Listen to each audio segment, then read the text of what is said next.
Hello students, welcome to my YouTube channel the commerce click. आज हम अपनी नई एडजस्टमेंट जो है वो करने जा रहे हैं फाइनेंशियल स्टेटमेंट विद एडजस्टमेंट के चैप्टर में। पहली जो एडजस्टमेंट है, goods sold and dispatched but omitted to be recorded. कि क्या कहा गया है, हमने गुड्स सोल्ड कर दी, गुड्स भेज भी दी है, डिस्पैच कर दी है, बट हम उसे रिकॉर्ड करना भूल गए हैं। ठीक है, तो हमें रिकॉर्ड करना भूल गए हैं, तो इसके लिए हमारी क्या एंट्री बनती है, debtors account debit, debtors account debit to sales account. ठीक है, तो इस एडजस्टमेंट का क्या इफेक्ट पड़ेगा कि एक तो आपने डेटर्स बढ़ाने हैं क्योंकि आपने सेल करी तो डेटर्स बढ़ गए होंगे, तो एक हमने डेटर्स में ऐड करना है और दूसरा हमने क्या करनी है, सेल बढ़ानी है। क्लियर है। सेकेंड जो एडजस्टमेंट है, goods purchase and included into the stock but omitted to be recorded. कि हमने गुड्स परचेज करी, स्टॉक में हमने इंक्लूड कर ली है, बट हम उसे रिकॉर्ड करना भूल गए हैं। तो हमने क्या किया है, ये परचेज की एंट्री हमने मिस कर दी है, तो इसके लिए हम अपनी एंट्री बना देंगे purchases account debit to creditors account. Clear है। तो इसमें क्या होगा, एक बार हमारा ये जो अमाउंट होगा क्वेश्चन में एडजस्टमेंट में गिवन परचेज में ऐड होगा और दूसरी तरफ कहाँ होगा, क्रेडिटर्स में ऐड होगा। तो क्लियर है, दोनों हमें सेल जब भूल गए हैं तो डेटर्स और सेल बढ़ा देंगे, जब गुड्स परचेज करी है तो परचेज और क्रेडिटर्स बढ़ा देंगे। क्लियर। तो चलिए स्टार्ट करते हैं अपना आज का practical question. This is our practical question. चलिए रीड करते हैं। ट्रायल बैलेंस हमें गिवन है एज ऑन 31 मार्च 2023 का। Stock at the commencement, opening stock है, कहाँ जाता है, ट्रेडिंग में। परचेज एंड सेल्स, ट्रेडिंग में। Manufacturing wages, trading. Fuel power and lighting, trading. Salary, P&L में। इनकम टैक्स ड्रॉइंग होता है बच्चों, बैलेंस शीट में कैपिटल में से जैसे लेस करते हैं।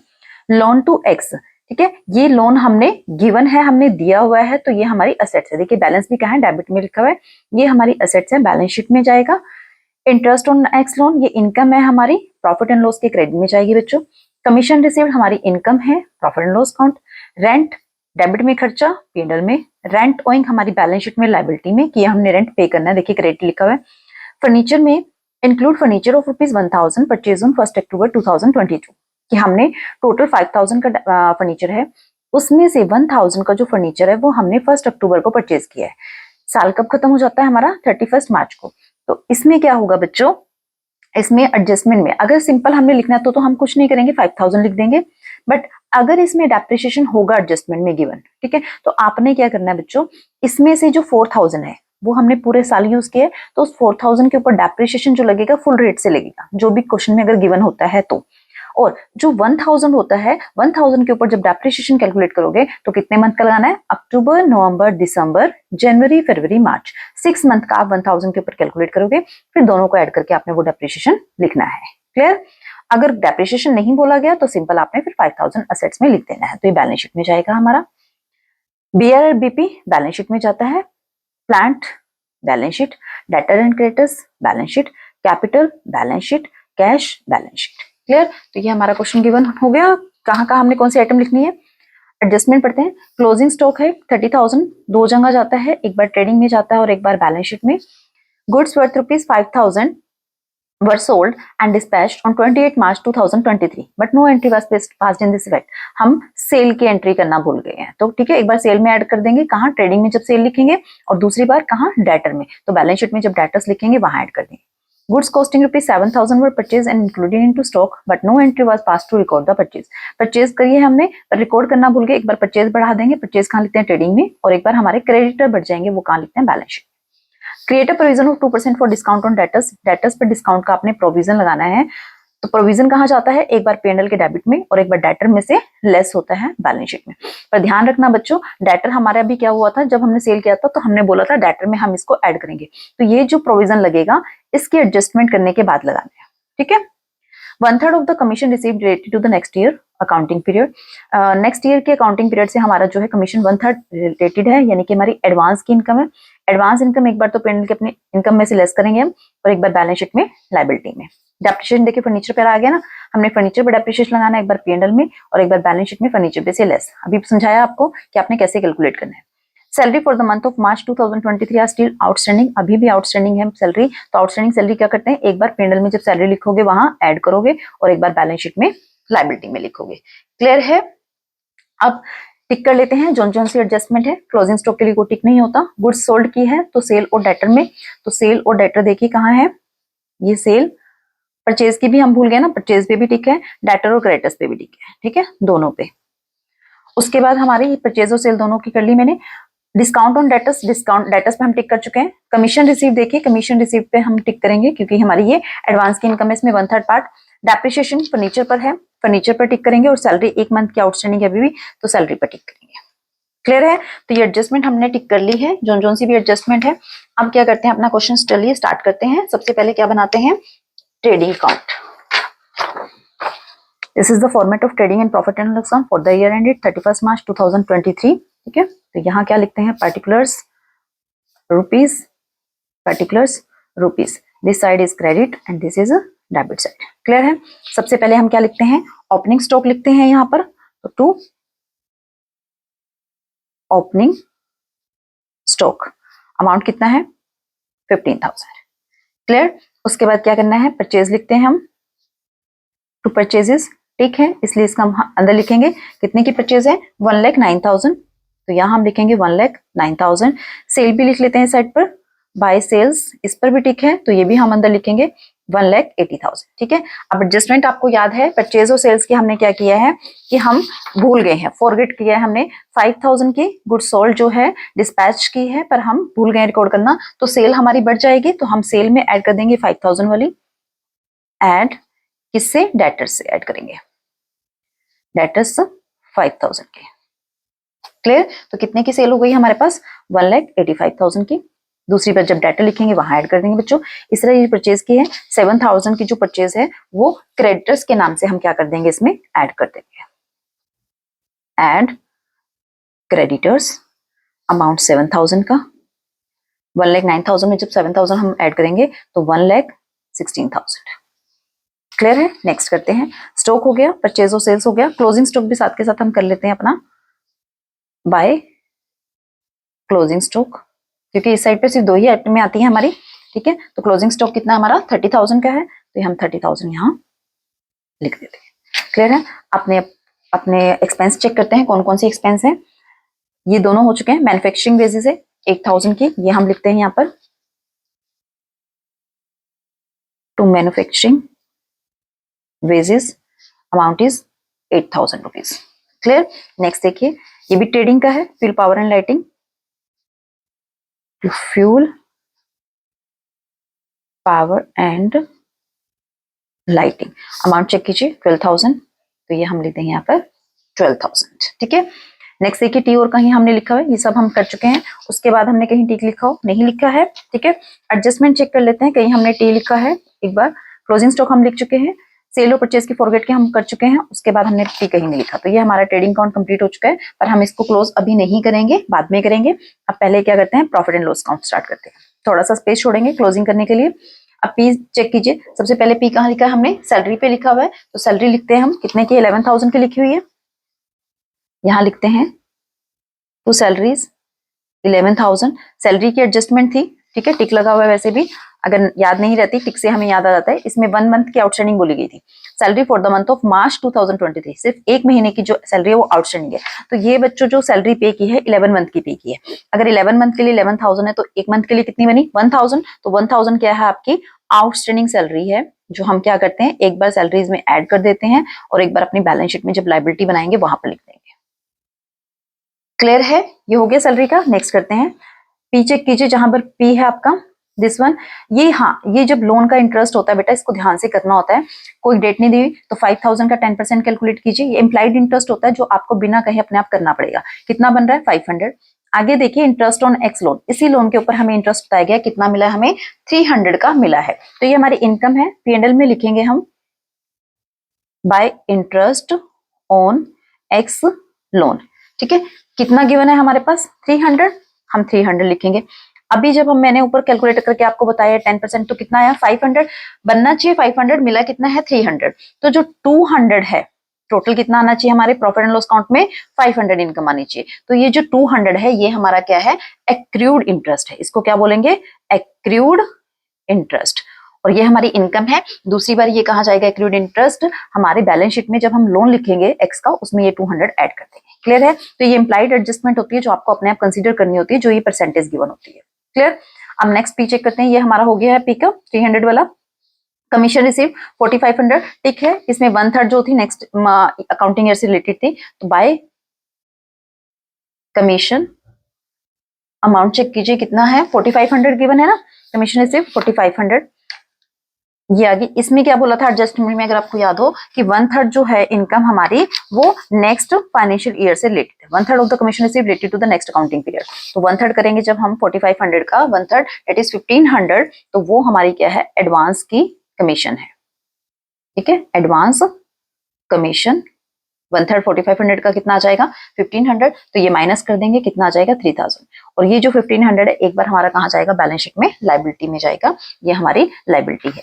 फिर नेक्स्ट पढ़ते हैं। पी हो गया। नेक्स्ट पी रेंट है। कितना रेंट बोला हुआ है, 4000 रुपीज। तो ये हम लिख देंगे यहाँ पर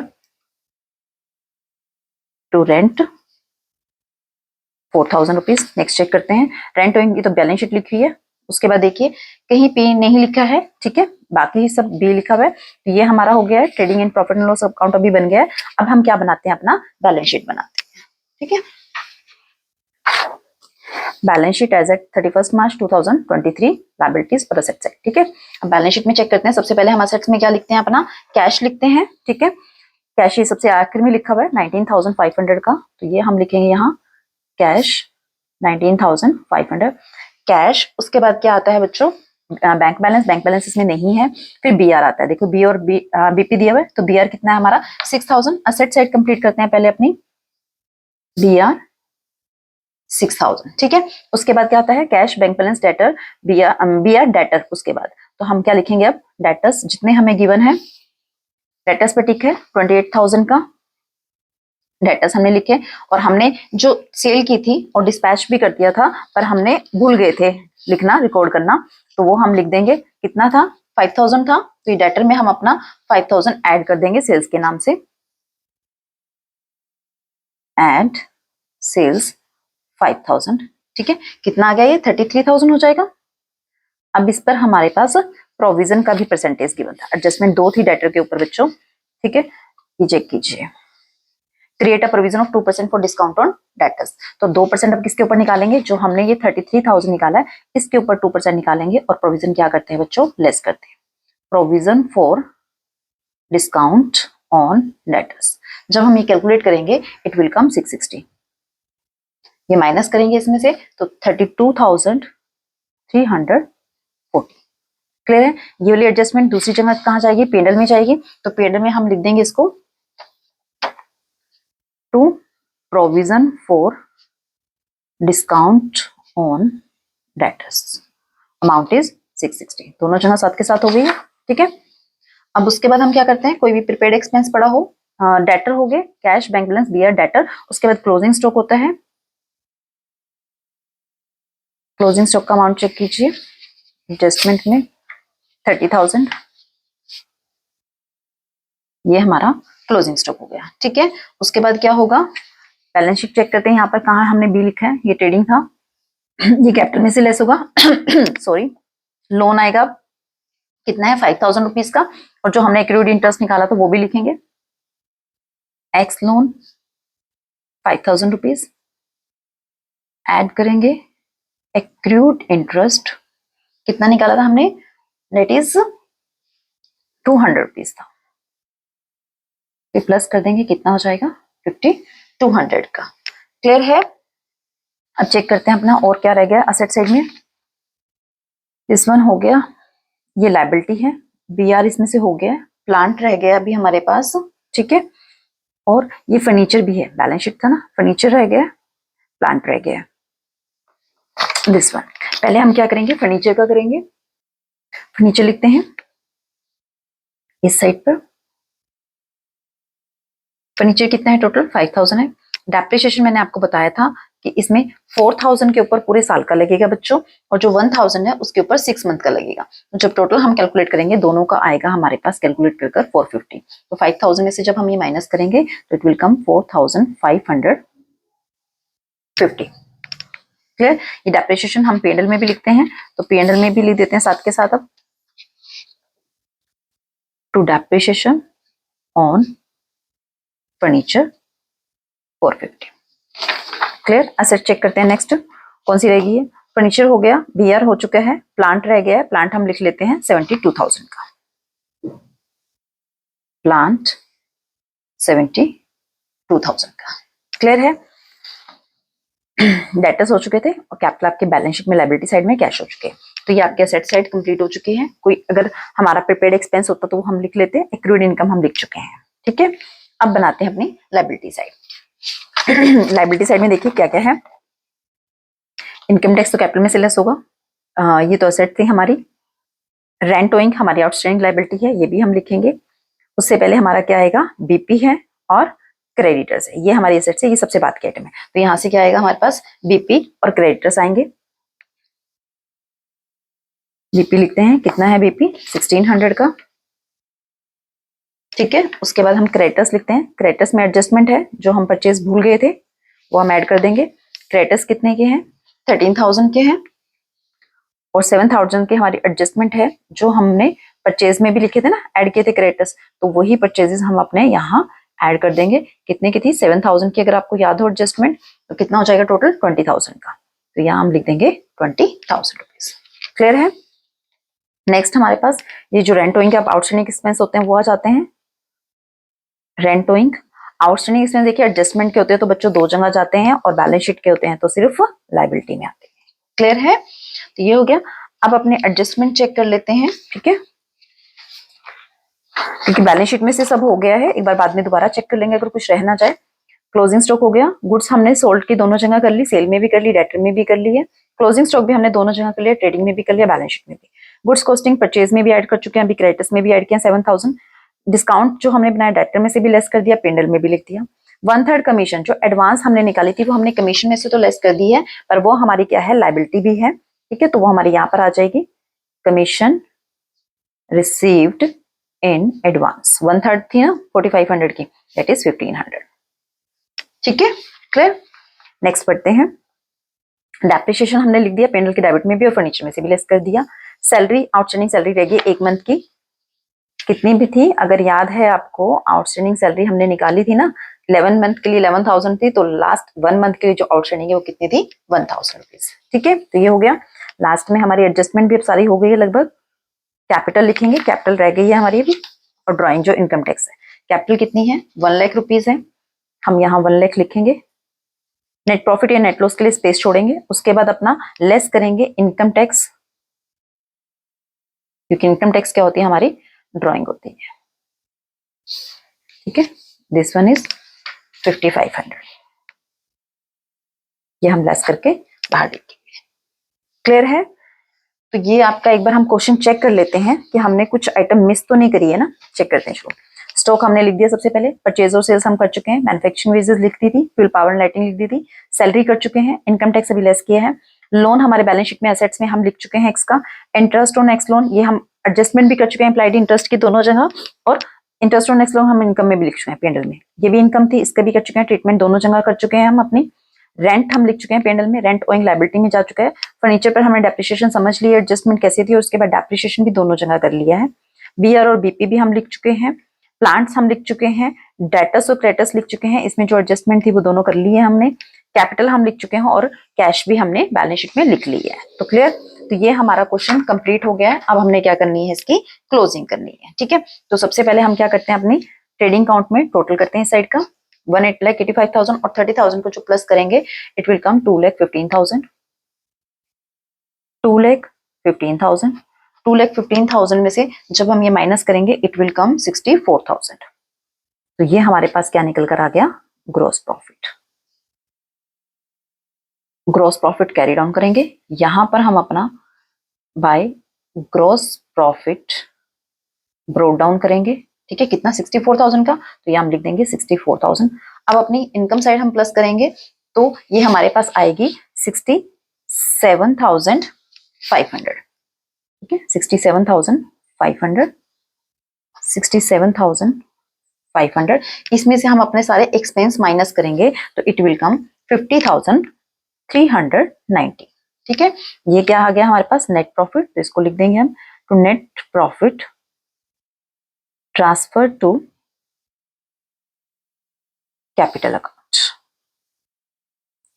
क्लियर है बच्चों, ये नेट प्रॉफिट आ गया। अब इस नेट प्रॉफिट को क्या करेंगे, हम अपने कैपिटल में ऐड कर देंगे। तो यहां पर हम लिखेंगे ऐड नेट प्रॉफिट 50,390, ठीक है। इनको प्लस करेंगे तो 1,50,390। इसमें से जब हम ये माइनस करेंगे तो इट विल कम 1,44,890। क्लियर है, तो ये बन गया हमारा। अब हमने क्या करना है, टोटलिंग करनी है। दोनों साइडों के टोटल करते हैं। ये हमारे पास आएगा 1,69,590, 1,69,590। क्लियर है, तो ये आपके जो है कंप्लीट हो गया क्वेश्चन हमने चेक कर लिया, एडजस्टमेंट हमने देख ली थी कि दो जगह चली गई है। एक बार फिर भी बच्चों आपको मैं बार बार कह रही हूँ कि लास्ट में जरूर क्लोज करने से पहले अपना क्वेश्चन चेक करना है कि क्या हमने सारी एडजस्टमेंट दो जगह लिख ली है, ठीक है। और जब हम क्वेश्चन करते हैं, जैसे जैसे हम आइट में लिखते रहते हैं तो हम उसको टिक भी कर सकते हैं, ठीक है। जैसे एडजस्टमेंट, और हमने नाम तो किसी लिखे थे, पेंसिल से। जब हमने जैसे ओपनिंग स्टॉक लिखा है यहाँ पे, तो ओपनिंग स्टॉक को हम पेन से टिक कर सकते हैं ताकि हमें पता लग जाए ये हमने लिख लिया है, ठीक है। तो ये आपका आज का टॉपिक था जिसमें आपको दो एडजस्टमेंट समझाई गई है कि जब हम सेल करते हैं और ओमिटेड कर देते हैं, उसको भूल जाते हैं रिकॉर्ड करना, इसी तरीके से हमने परचेज करी और हम उसे रिकॉर्ड करना भूल गए हैं। तो होप आपको ये कंसेप्ट क्लियर हो गया होगा। तो मिलते हैं अपनी नेक्स्ट वीडियो में। Thank you so much.